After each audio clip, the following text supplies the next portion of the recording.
बताया विद्वानों ने पहले वृंदावन बिल्कुल बनी था, मगर जब से भगवान कन्हैया के चरण पड़े तब से वृंदावन अब तो उपवन से भी सुंदर है, बहुत अच्छा हो गया। देखने में बिल्कुल ऐसा लग रहा है कि हृदय को बिल्कुल तसल्ली मिल जाती है, हृदय को बिल्कुल शीतलता प्रदान हो जाती है। अब भोजराज कंस कहाँ शांत बैठने वाला। भोजराज कंस को पता चला है कि इन लोगों ने वृंदावन को अपना लिया है, आकर के गोकुल को छोड़ दिया। आज ग्वाल वालों ने याद रखना भैया, वहां सब लोग रहने लगे और इधर भोजराज कंस की बड़ी विराट सभा लगी। आज क्या किया है भोजराज कंस, अपनी कचहरी में बैठा है, अघासुर को बुलाया, अघासुर को भेजा है। अघासुर बड़ा सा अजगर का भेष बनाया है, याद रखना लोगों।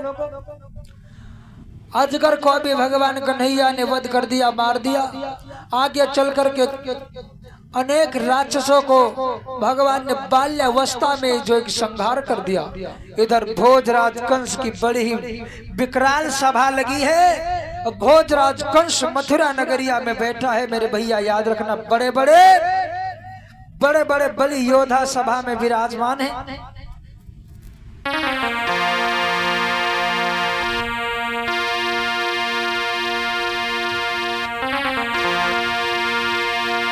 बड़े दैत्य बलवानी बैठ गए आने आसन पे भाई, गड़ी कन को हेरो तेरे के कंसरो सकुचाई। याद रखना लोगों, गड़ी का नृत्य कर रही है मगर कंस को चैन नहीं मिल पा रहा।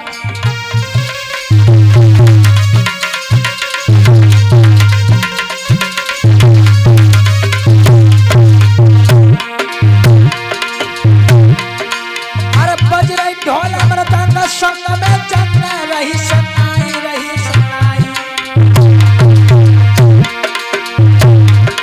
अरे बाबा बाजरे सभा में पंचवाई, बाबा बाजरे सभा में भैया आई।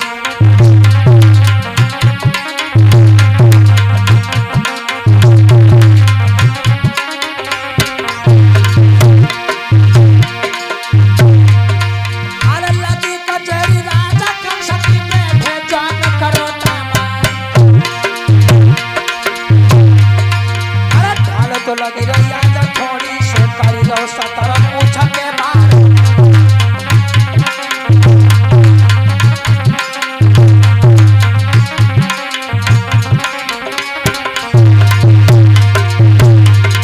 अरे ढाल से ढाल अड़ी बंगला पे पूछा से पूछा हंसी तलवार। अरे बड़े बड़े दानों आज सभा में ढल लगे पूछा के बार।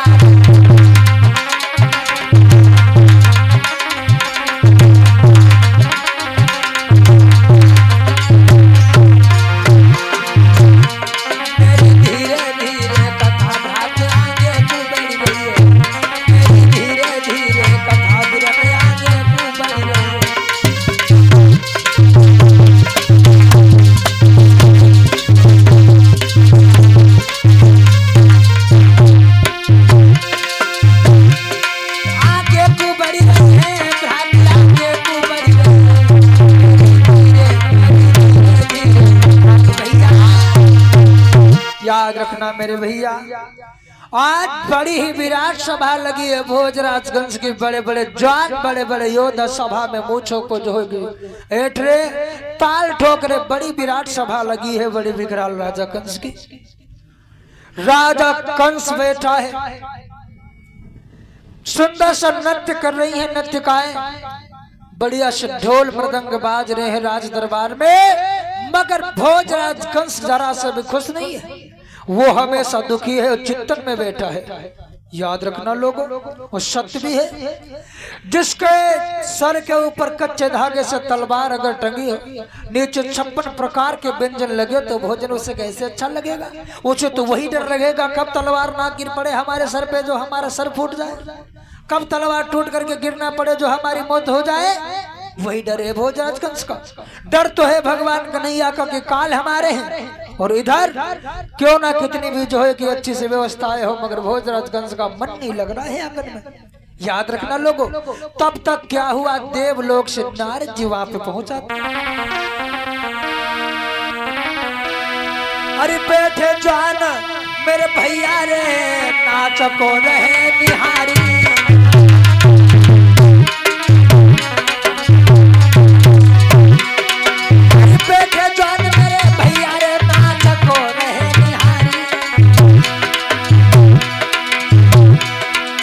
सभा में नारद आए गए हैं, तो सभा में नारद आए गए हैं, सुनो सभी सरदारी।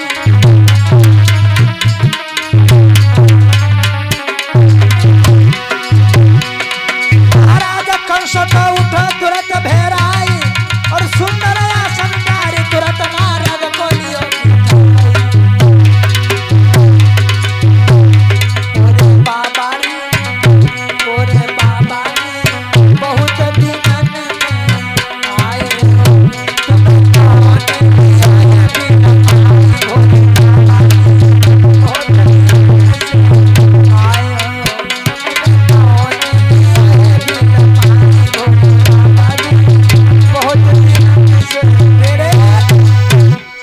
करके कहने लगे भोजराज कंस आइए ऋषिवर बैठिए, स्वागत सत्कार करने लगे हैं। नारद बाबा को बिठा लिया है। याद रखना लोग, दुनिया में मात्र इकलौते नारद बाबा ही ऐसे हैं जिन्हें कंस राज जो है कि सम्मान देता है, अन्यथा दुनिया में कोई महात्मा को कंस जो है कि सम्मान नहीं देता है। बिठा लिया है नारद बाबा को, और बिठा करके कंस कहने लगा है बाबा जी कहिए, आप हाल चाल बताइए, दुनिया का क्या हाल चाल है, आप तो संसार में विचरते रहते हैं। नारद जी कहने लगे वही तो होना चाहिए, संसार में संत वही है जो विचरमयी होता है, जो इधर उधर विचरण करता है, अन्यथा वो संत तो गंदा हो जाता है। जिस तरीके से एक जगह पे भरा हुआ पानी गंदा हो जाता है, हमें तो संसार की खबर लेनी पड़ती। समझा करके कंस कहने लगा बाबा तो एक बात बता दो, इस समय संसार का हाल चाल हमें समाचार थोड़ा सा सुना दो। नारद बाबा मुस्कुराने लगे, कंसराज दुनिया का समाचार तो मुझे अच्छा लगता है बेटा, मगर तेरा जो समाचार है वो हमें सही नहीं लग रहा। कंसराज कहने लगा क्या बात करो नारद बाबा, हमने तो समझ नहीं पाई। नारद बाबा कहने लगे बात यह है कंसराज, जिस कंस को कभी काल की भी चिंता नहीं रहती है, वो कंस आज दिन प्रतिदिन मुरझाता चला जा रहा है। क्या बात हो गई, जिस कंस को कभी किसी दुश्मन की चिंता नहीं थी, आज वो दिन प्रतिदिन मुरझाता चला जा रहा है। बोले हैं नारद बाबा कंस से, ओ कंसराज दिन दिन तेरी क्यों दशा बिगड़ती जाती है। दिन है बसंत में खिलने के पर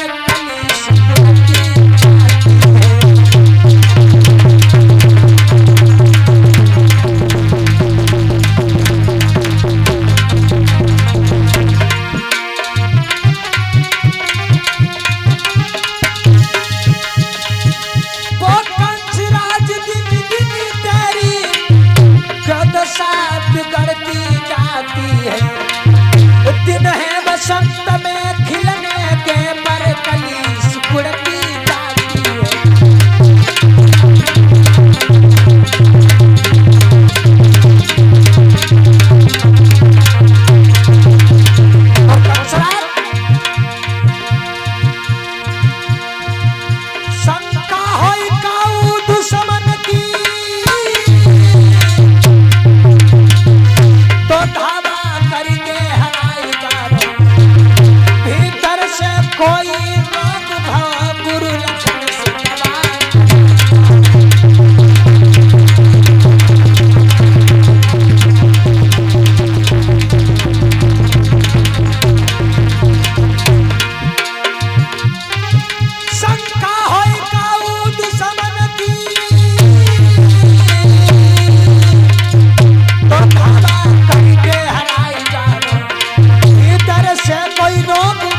करके कहने लगा है आज भोजराज कंस बाबा कैसी बातें करो हमें समझ में नहीं। नारद बाबा कहने लगे एक बात बताए बेटा, दुनिया का हाल चाल तो अच्छा है मगर तू दिन प्रतिदिन तेरी दशा बिगड़ती चली जा रही, तेरा शरीर सूख करके कांटा होता चला जा रहा है। वो कंस जिसे कभी काल की भी चिंता नहीं रहती थी, आज वो कंस मुरझाता चला जा रहा है।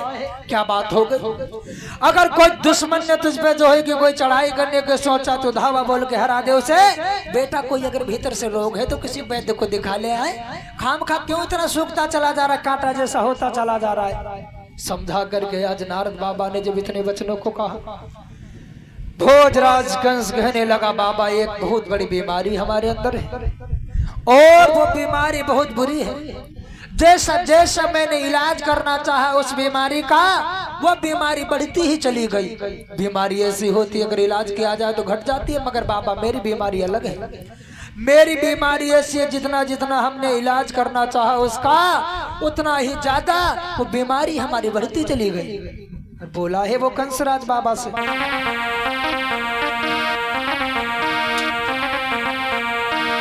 हिलकी सी भरी के कंस ने जब गिरा रे उचारी,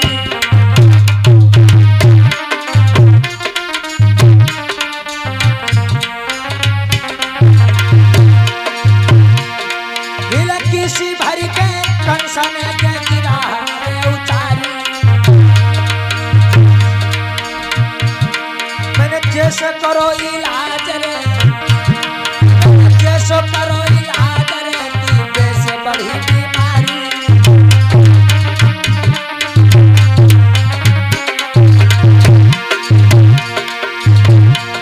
महाराज हमारी भाई कमजोर तकदीर और सुनो होएगा तुमने बाबा नंद नाम को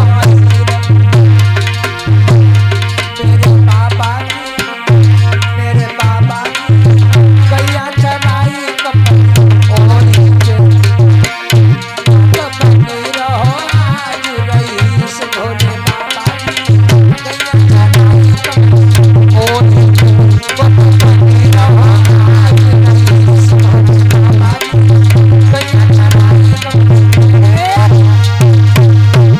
करके कहने लगा है भोजराज कंस बाबा बहुत हमारी बुरी बीमारी, जैसा जैसा मैंने इलाज करना चाहा वो बीमारी हमारी वैसा वैसा बढ़ती चली गई। समझा करके नारद कहने लगे कौन सी बीमारी? भोजराज कंस कहने लगा सुना होगा तुमने मथुरा में एक नंद नाम का अहीर है जो हमेशा गैयों का मक्खन दही बेच बेच करके हमारे यहाँ से गुजारा चलाता रहा और आज अपने आप को रईस कहता है। और समझा करके कहने लगा है वो कंसराज,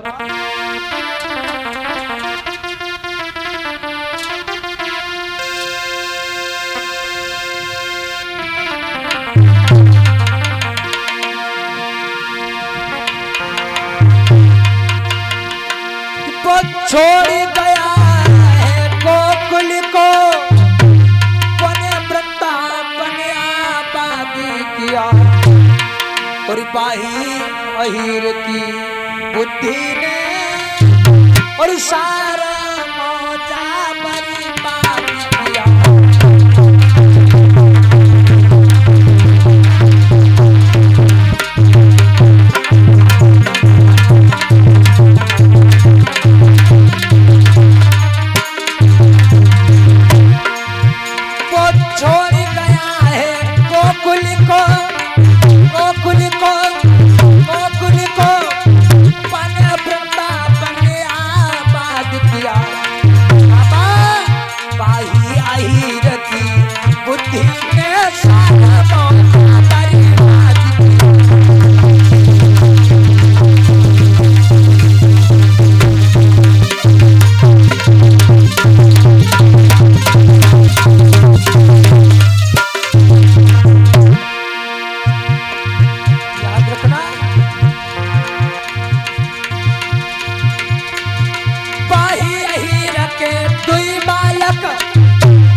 आज समझा करके कहने लगा है कंसराज बाबा, सुना होगा तुमने वृंदावन में एक नंद नाम का ही रहता है, और अभी तक उन लोगों ने हमारे यहाँ से गुजर चलाई जो है कि मट्ठा दही को बेच करके, मगर इस समय तो अपने आप को भाई बहुत बड़ा रईस समझने लगे। थोड़ा सा रुपया क्या हो गया तो अपने आप को बहुत बड़ा अहीर जो है कि रईस समझने लगे।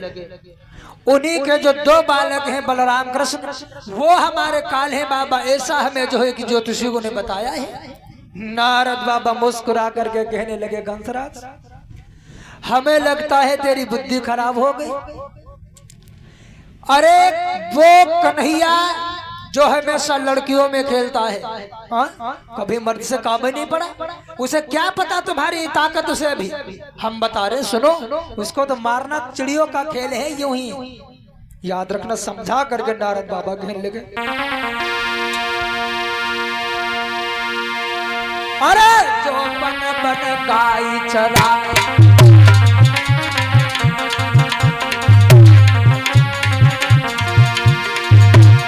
अरे जो बन बन गाय चराए और दही लूटी लूटी के खाए,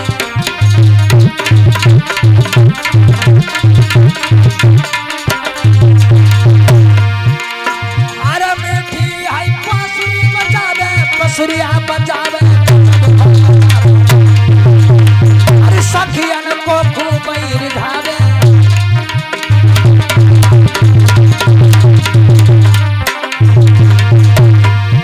अरे पल्ली तरबला की बसुरिया बज रही, तमें सखी रही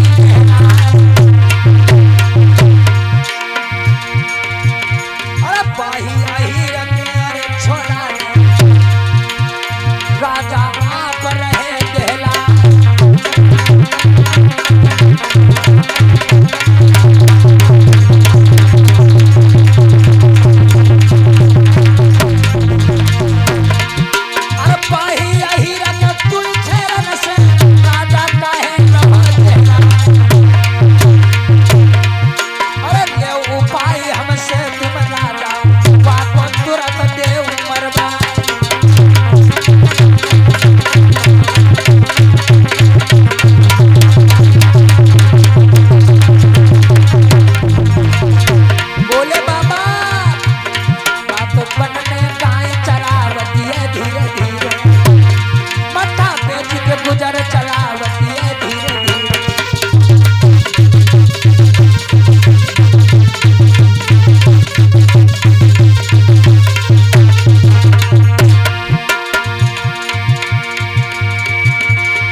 मेरे भैया।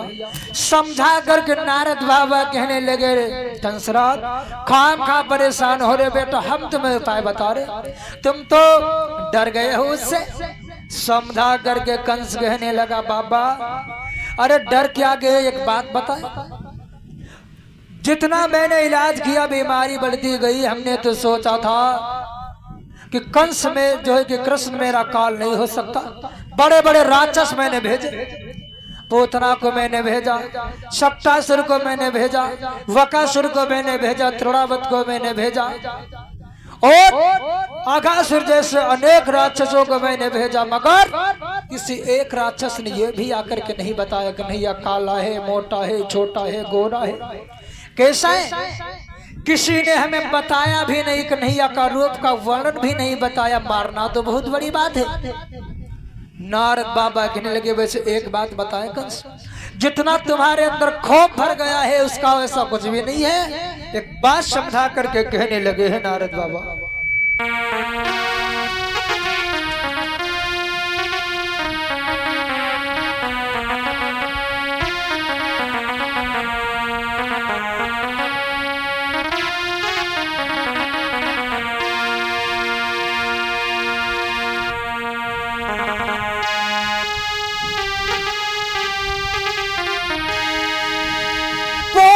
तो क्या बंधन होगा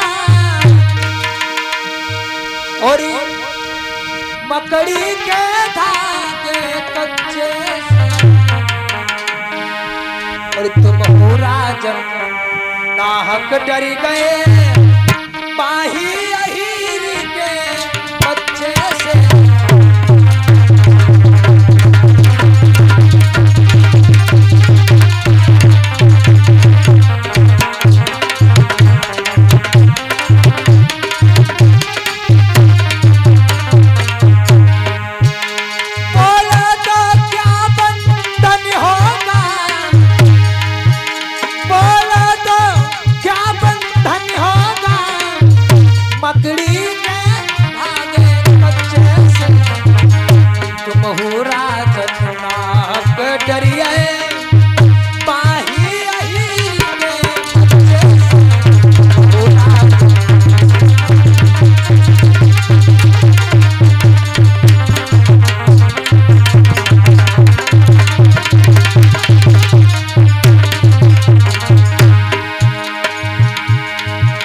बाबा कहने लगे कंस एक बात बताए, मैंने बहुत समझाया कन्हैया को मगर नहीं माना।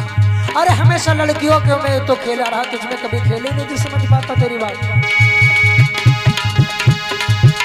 काले को बहुत समझाया परी, काले को बहुत समझाया परी, काले पर पानी चढ़ा नहीं और सदा लड़कियों में बाई का मर्द से पना नहीं सदा।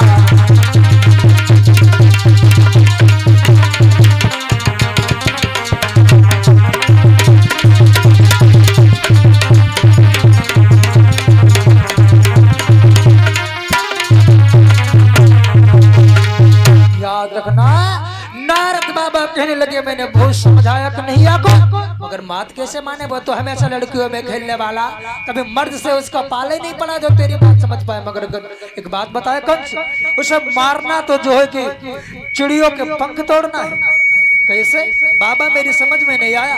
नारद बाबा कहने लगे एक बात बताए तुम्हें,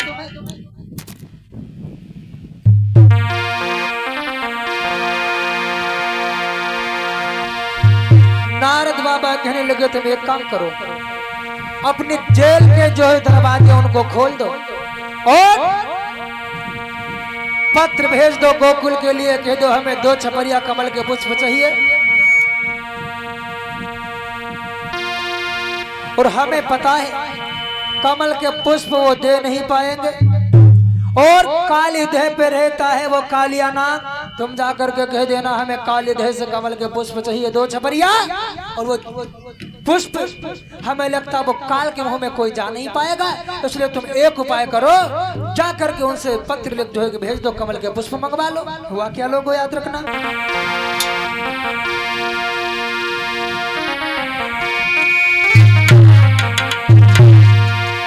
तुम खोलो जेल के द्वार, सुनो चुटलाई,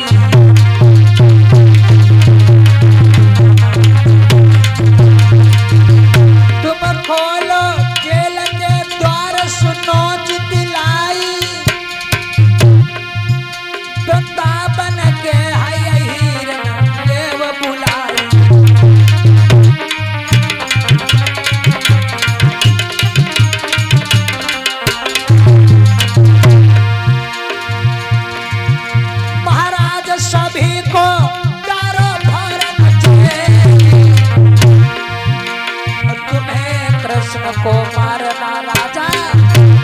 तुम्हें कृष्ण को मारना ना जाए।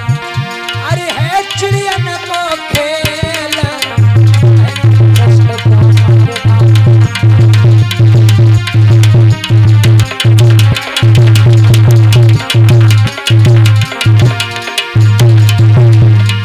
राजा जितने आए अहिर सब भक्ति में डाल दिए। राजा जितने आए अहिर सब भक्ति में डाल दिए।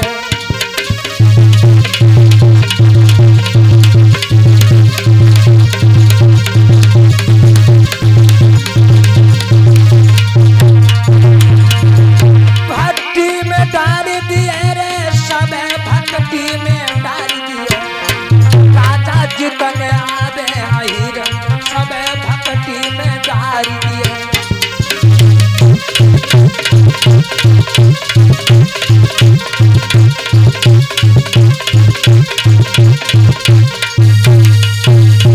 समझा करके कहने लगे नारद बाबा हम एक पत्र लिखा रहे, उन पत्रों को तुम जाकर के पत्र भेज दो। नारद बाबा ने बुलवा लिया है लिखवा मंत्री को, और पत्र लिखवाने लगे हैं नारद बाबा। अत्र कुशलम तत्र कुशलम, यादवों के बाबा नंद जी को हमारा सादर प्रणाम स्वीकार हो, और आपके सुखी और दीर्घायु जीवन होने की कामना हम ईश्वर से करते हैं। और हमें 2 छपरिया कमल के पुष्प चाहिए काली देश से, उनको मंगवा करके आप हमें दे दीजिए, कल तक भिजवा दीजिए। और अन्यथा अगर कमल के पुष्प नहीं मिलेंगे तो पूरी तुम्हारी यादव जाति को हम जो होगी जेल खाने में डाल देंगे। तो पूरे वृंदावन के वासियों को हम अपने जेल खाने में डाल देंगे, उन्हीं में तुम्हारे कृष्ण और बलराम भी सम्मिलित होंगे।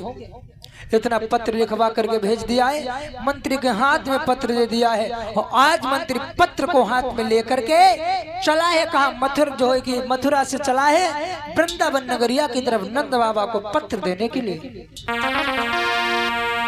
चल दिए ले पत्र को, चल दिए ले पत्र को, वृंदावन जाने लगे।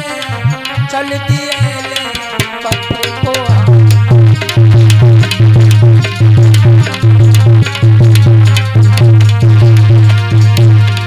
चल दिए ले पत्र को, वृंदावन जाने लगे। पहुंच करके वृंदावन नंद को देने लगे।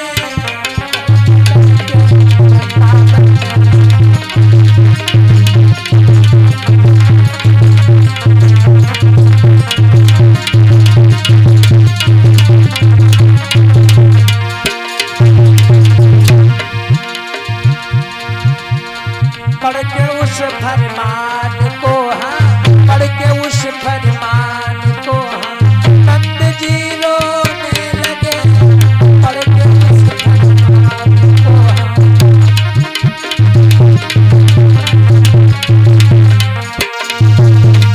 आज पत्र लिखवा दिया है नारद बाबा ने। पत्र लेकर के मंत्री चला है कहाँ पे, जहाँ वृंदावन में नंद बाबा का महल है।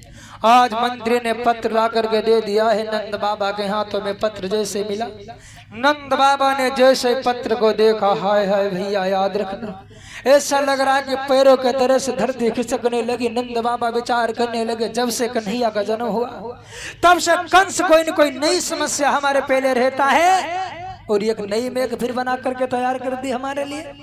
जैसे देखा है नंद बाबा रोने लगे हैं, कन्हैया जब से तेरा जन्म हुआ तब से ना जाने कंस के खोपड़ी में क्या समा गया है, आज क्या किया है। याद रखना मेरे भैया। रोने लगे हैं नंद बाबा। तब तक यशोदा मैया भीतर से आई। यशोदा मैया कहने लगी, क्या बात है प्राणनाथ, आप रो रहे हो। नंद बाबा कहने लगे, देख प्यारी, जब से मैं आया हूं तब से जब से मैं आया हूं और यहाँ वृंदावन में, तब हमने सोचा था कि कंस नहीं सताएगा, मगर कन्हैया का जन्म होते ही ये कंस हमें रोज सताता है। और आज एक नई समस्या बना करके दे दी। 2 छपरिया कमल के पुष्प मंगाए काली देह से। बोले नंद बाबा, अरे रोई रोई के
आकर के कहने लगे नंद बाबा प्राण प्यारी देख पत्र लिखा है, इसमें 2 चमेलिया कमल के पुष्प चाहिए, और अगर मैंने ये पुष्प ना दिए तो हमारे सारे यादव लोगों को वो अपने जेल खाने में डाल देगा। याद रखना मेरे भैया।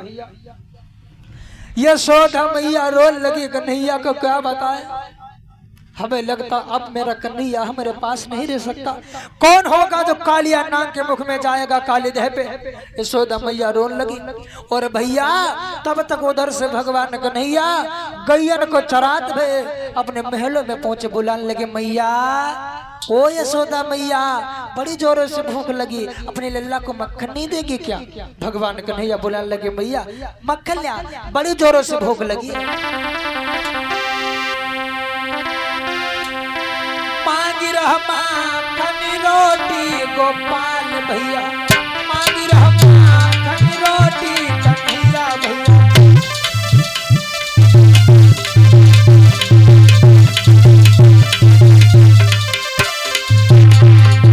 मांगी रह माखन रोटी गोपाल भैया, मांगी रह माखन रोटी कन्हैया भैया।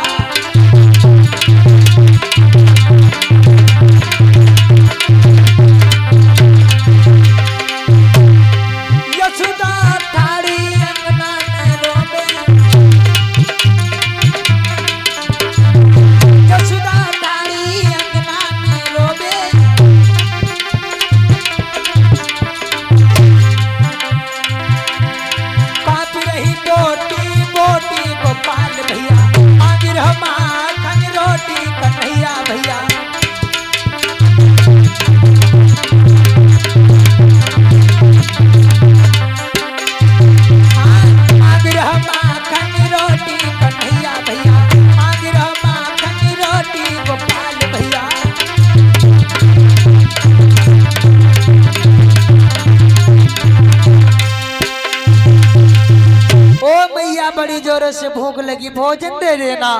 यशोदा मैया के लिए लल्ला आ गया तू गैया चरा के, बैठ जा तुझे मैं भोजन परोसती खिला देती हूँ। यशोदा मैया गई भीतर से थाल लेकर के आई और कहने लगी लल्ला ये ले भोजन खा ले। यशोदा मैया अपने हाथों से खिलाने लगी, कन्हैया कहने लगे मैया मैं खा लूंगा। यशोदा मैया कहने लगी नहीं लल्ला क्या पता है आज ही आखिरी दिन है, और कल से क्या पता तेरी मैया अलग बंधी होगी, तेरे बाबा अलग बंधे होगे। लल्ला क्या पता ये माखन मिश्री से कल से जो है कि दर्शन हो या ना हो। यशोदा मैया कहने लगी आज तो मेरे हाथों से खाना पड़ेगा मेरे लाल।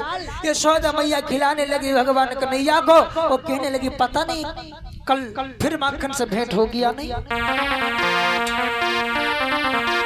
मैया बोली खा ले बेटा, बोली खा ले बेटा, और अंतिम दिन माखन मिश्री को।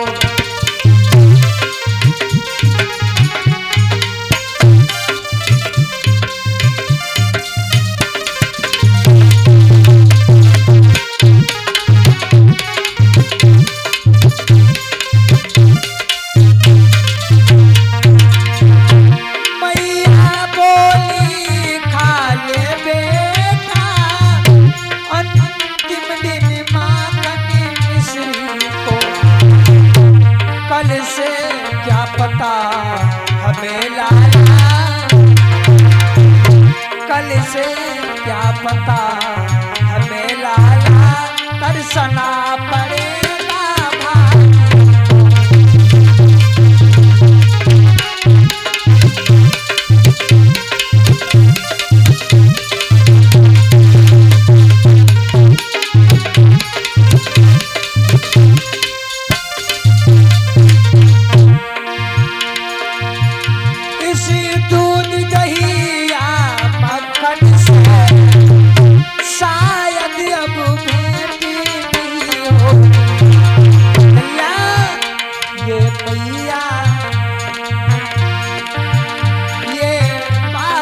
बंधे कहीं होंगे और मैया भी कहीं हो।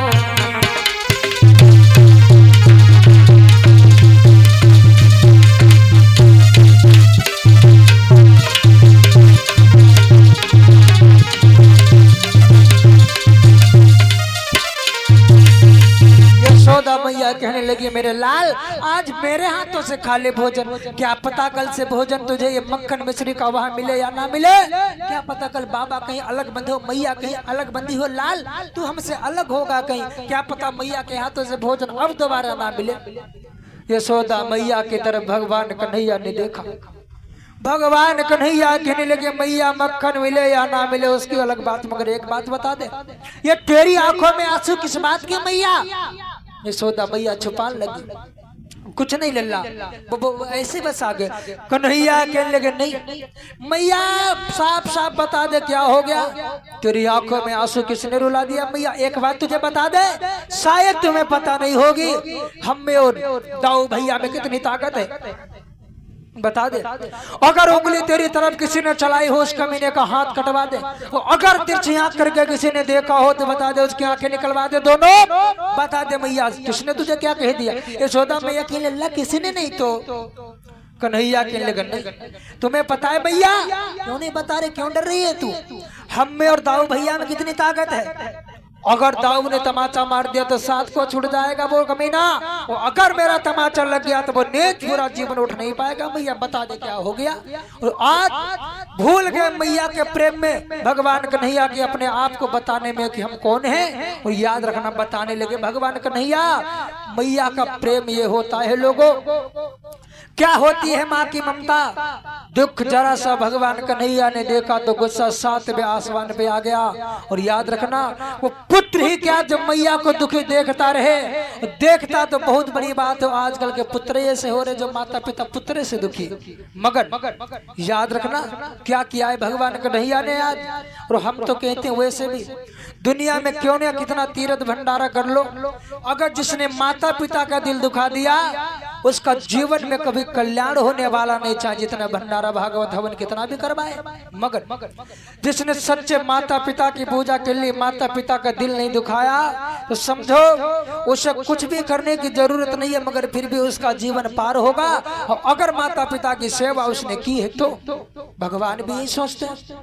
मंदिर में जाते हैं, पता चले कई बार ऐसा होता है कि हमारे यहाँ बहनें पता चल जाते हैं मंदिर में नवरात्र पूजने, घर में सासुर से बनती नहीं, घर से सास से झगड़ करके आई मंदिर में जाती है माता जी के जो है कि पूजा करती, मगर वो भी माता समझती है जो जगत जननी है, वो भी समझती है तो एक माँ की तो घर पे लोटा मार करके आई है जब जल उसने मांगा, और तू यहाँ इस मंदिर में जल से जो होगी लोटा से जल चढ़ाने आई है तो उद्धार नहीं होगा। इसलिए फिर से भारत विश्व गुरु होगा जिस दिन इस देश में माताओं की पूजा होने लगेगी, वृद्धाश्रम कम पड़ने लगेंगे, सब लोग अपनी अपनी माताओं की सेवा करने लगेंगे।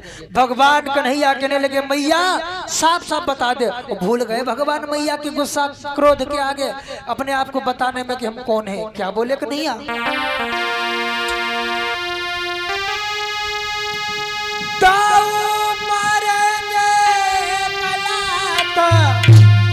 वो सात को उड़ जाएगा और मोहन के एक तमाचे से मोती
रखना मेरे भैया, आज भगवान कन्हैया कहने लगे हैं,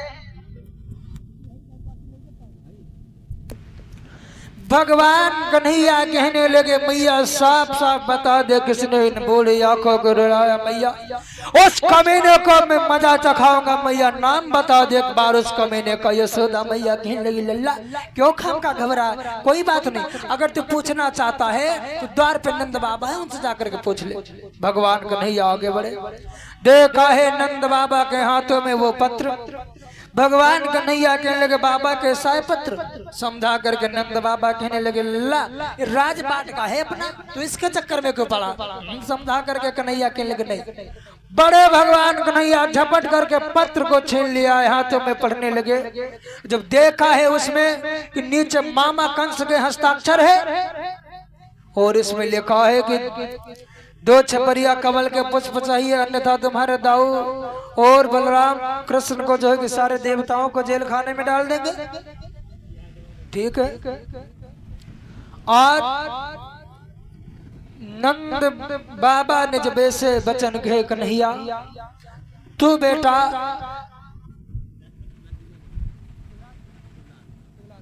50 मुद्रा शिवलाल भैया जी की तरफ से अर्पण हो रहे, प्रभु सुखी बना रखे और कल्याण करते रहे। याद रखना मेरे भैया, और समझा करके आज भगवान कन्हैया कहने लगे आप चिंता न करो, और मानो भगवान मन ही मन में कहने लगे कि चिंता न करो मामा, तुम्हें छपरिया 2 कमल के पुष्प भी मिलेंगे और तुम्हारी इच्छा को हम पूर्ण अवश्य करेंगे। मानो भगवान ने मन ही मन प्रण ठान लिया। यशोदा मैया भीतर से निकल करके आए, वो कहने के लल्ला खेलने नहीं जाएगा, तू भूल करके कभी तू यमुना पे जो है कि काली देव के पास नहीं जाएगा। कन्हैया कहने लगे नहीं मैया मैं नहीं जाऊंगा, हम खाम को कहा जाएंगे, हमें क्या मतलब है। याद रखना रात बीत गई भैया। अब कन्हैया ने क्या किया, सारे ग्वाल वालों को बुलाया, सारे ग्वाल वालों को बुला करके भगवान कन्हैया कहने लगे क्यों रे दामा एक बात बता, मैंने सुना है कि तेरी मैया ने बड़ी सुंदर सी गेंद बनाई है। दामा कहने लगा कन्हैया गेंद तो बनाई मगर हम देंगे नहीं। भगवान कन्हैया कहने लगे दे दे भैया, देख अगर तेरी गेंद बह जाएगी तो हम तुझे दूसरी गेंद दे देंगे। दामा कहने लगा नहीं कन्हैया, और अगर खेल नहीं है तो हमें वही गेंद चाहिए जो हमारी गेंद है। भगवान कन्हैया कहने लगे अच्छा कोई बात नहीं, तू अगर भैया जिद कर रहा है तो तेरी यही गेंद अगर हमसे खो भी गई फिर भी हम निकाल करके दे देंगे। तो कहने लगे ठीक है तो फिर चला जाए। आज भगवान कन्हैया ने सारे ग्वाल बालों को साथ में लिया, लेकर के चले हैं यमुना जी की तरफ जहाँ पे काली दह और काली देह में जहाँ पे कालिया नाग है। भगवान कन्हैया चलने लगे, ग्वाल बाले एक दूसरे के गाल में कहने लगे भैया मेरी मम्मी ने गेंद बनाई है चलो खेलिया।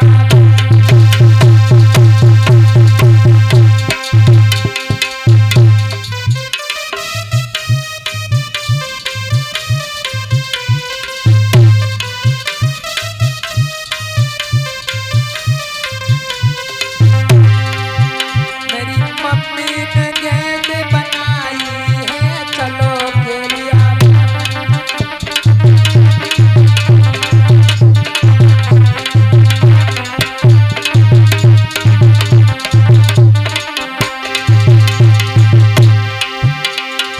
संकीर एक काम कर तू,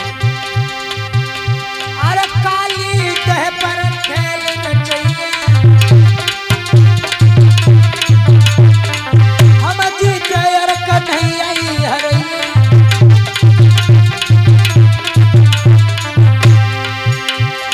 साजा में चतुराई है चलो खेलिया। मेरी मम्मी ने गेंद बनाई है चलो खेलिया।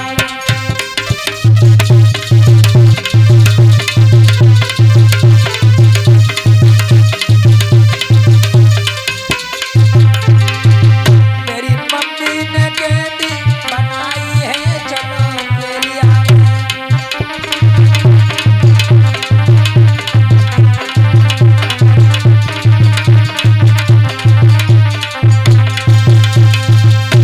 सारे ग्वाल बाल चलने लगे हैं मेरे भैया। सारे ग्वाल बाल पहुंचाए कहाँ पे? यमुना जी